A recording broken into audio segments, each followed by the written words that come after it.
Dalam Injil Matius pasal 25 ayat 1 sampai ayatnya yang ke-12, di mana kita akan melihat bahwa sorga itu digambarkan dengan seumpama 10 gadis yang mengambil pelitanya dan pergi menyongsong mempelai laki-laki.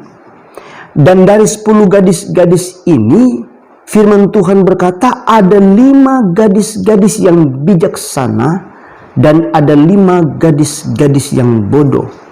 Puji Tuhan, mereka pun pergi untuk menyongsong mempelai laki-laki. Dan 5 gadis-gadis yang bodoh ini, Alkitab tulis bahwa mereka tidak tahu kapan mempelai itu datang. Tetapi bodohnya dari 5 gadis-gadis yang bodoh ini sangat keterlaluan. Sebab mau bertemu dengan mempelai laki-laki, dan pertemuan tersebut adalah pertemuan yang sangat penting, tetapi mereka tidak punya persiapan. Sehingga apa yang terjadi? Alkitab berkata karena penantian yang panjang, maka 10 gadis-gadis tersebut tertidur semua.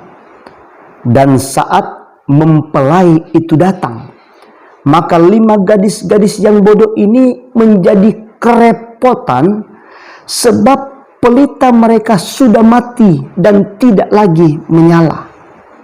Dan yang menjadi jalan keluarnya untuk dapat minyak, maka mereka pun disuruh pergi keluar untuk cari minyak. Dan itu pun harus perlu waktu. Dan akhirnya mereka pun setelah kembali terlambat dan pintu sudah ditutup. Jadi sorga itu digambarkan bukan mati dulu baru siap-siap. Itu sudah terlambat. Bahkan 5 gadis-gadis yang bodoh ini, kebodohan mereka hampir sama dengan peristiwa yang diangkat dan ditulis di dalam Injil Matius pasal 7 ayatnya yang ke-23, di mana Yesus sendiri berkata dan berterus terang, "Aku tidak pernah mengenal kamu. Enyahlah daripadaku, kamu sekalian pembuat kejahatan." Yesus pun berterus terang demikian karena ayatnya yang ke-21 menjelaskan, mereka itu sebagai orang percaya berseru, "Tuhan, Tuhan."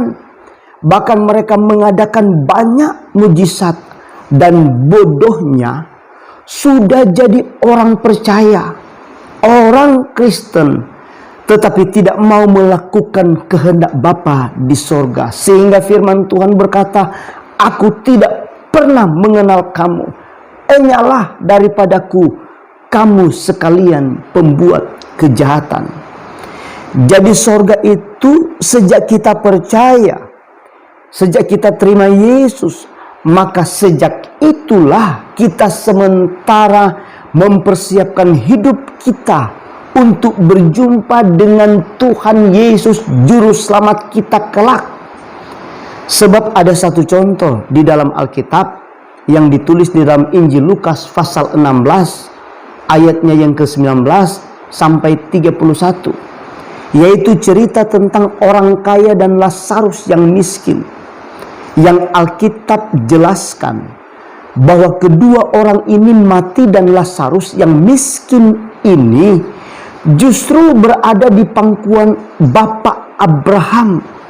Sebab sekalipun hidupnya miskin, tetapi mempunyai persiapan untuk hidup yang akan datang.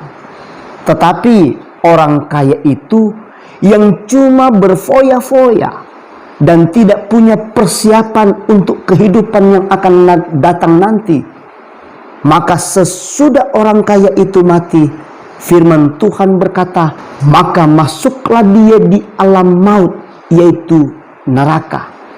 Dan dalam Injil Matius pasal 22 ayatnya yang ke-14 berkata, "Sebab banyak yang dipanggil, tetapi sedikit yang dipilih." Dan ayat ini adalah fakta. Banyak orang yang masuk gereja, tetapi sedikit yang akan masuk sorga. Sebab mereka-mereka yang akan masuk ke dalam kerajaan sorga, yaitu mereka yang percaya Yesus Kristus adalah Tuhan dan Juru Selamat kita, dan melakukan kehendak Bapa yang ada di sorga. Sekali lagi, ayat 21 yang berkata, bukan setiap orang yang berseru kepadaku, Tuhan, Tuhan, akan masuk ke dalam kerajaan sorga, melainkan dia yang melakukan kehendak Bapakku yang di sorga. Garis bawahi, yaitu mereka yang melakukan kehendak Bapakku di sorga. Artinya, yang tidak melakukan kehendak Bapa di sorga, ayat ini sangat jelas, sudah pasti tidak akan masuk dalam kerajaan sorga. Demikianlah firman Tuhan. Tuhan Yesus memberkati kita semua. Amin.